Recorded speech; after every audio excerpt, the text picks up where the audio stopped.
موصلی رحمت اللہ علیہ فرماتے ہیں میں حج کے لیے گیا تو میں نے کیا دیکھا کہ ایک جوان ہے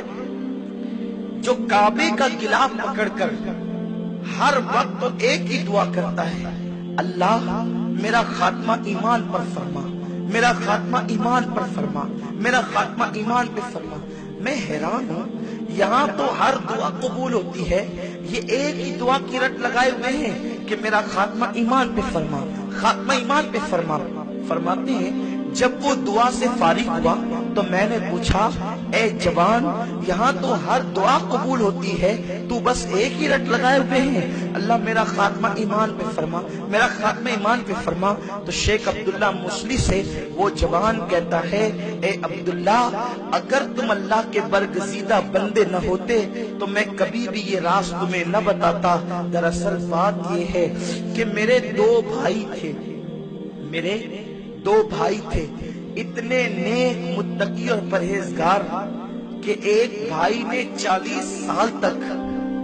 کعبۃ اللہ کے حرم میں فی سبیل اللہ اذان دی، 40 سال تک کعبے میں اذان پڑی،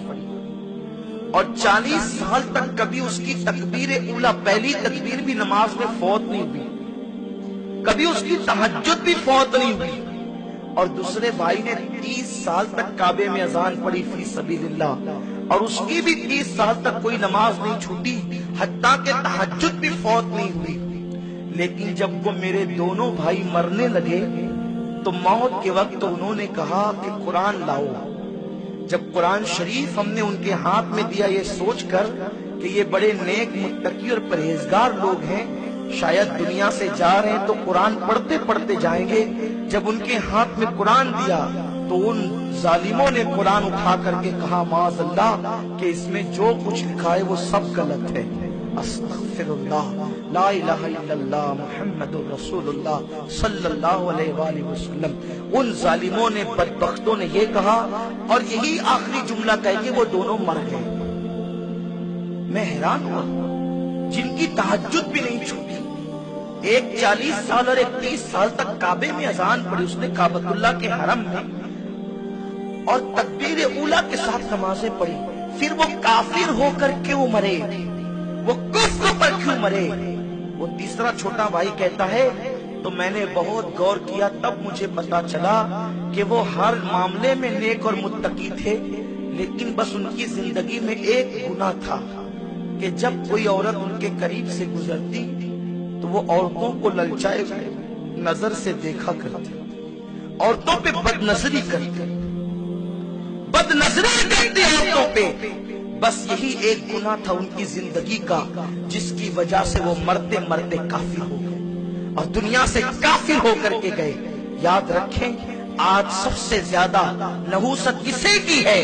کہ ہم نے داڑیاں بھی بڑھائی، حاجی صاحب بھی کہلا رہے ہیں، نمازی صاحب بھی کہلا رہے ہیں، لوگوں کے سروں پہ ٹوپیاں بھی ہیں، بہت کچھ ہے، لیکن نظریں محفوظ نہیں ہے، ہم اپنی نظروں کو آوارہ کر رہے ہیں۔ یاد رکھیے یہ بڑی نحوست ہے، اور یاد رکھو اگر نظر اچانک اٹھ گئی کسی عورت پر، فوراً نیچے کر لیں، اللہ دیکھ رہا ہے۔ میرے آقا فرماتے ہیں کسی عورت پر نظر اٹھے اور بندہ اللہ کے خوف سے فوراً نیچے کر لے تو اللہ اسی وقت 300 حوروں کے ساتھ اس کا نکاح کر دیتا ہے۔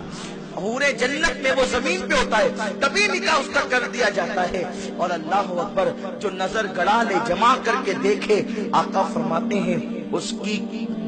جہنم میں اس کی آنکھوں کے اندر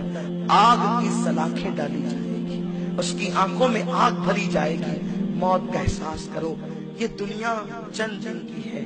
ایک دن مجھے آپ سب کو بھی جانا ہے۔ بڑھاپے کا انتظار مت کرو، کیا جوان نہیں مرتے؟ اب تو موت اتنی سستی ہو گئی ہے، اتنی سستی، بائک لے کر کے نکلا مر گیا، ہارٹ اٹیک آیا مر گیا، ایکسیڈنٹ ہوا مر گیا، یہ ہوا مر گیا، وہ ہوا مر گیا۔ لوگوں یہ نہ سوچنا کہ جب بوڑھے ہوں گے تب نیک بنیں گے، موت نے کسی کو مہلت نہیں دی ہے۔ آؤ ہم بھی اللہ کی بارگاہ میں سچے دل سے توبہ کر لیں، اس سے پہلے کہ موت کی تلوار اپنے سر پر لٹکے، موت کا فرشتہ آ جائے، ہم سچی توبہ کر لیں۔ وہ اللہ بڑا کریم ہے، بڑا کریم ہے، ہر وقت توبہ کرو، اس کی بارگاہ میں معافی مانگتے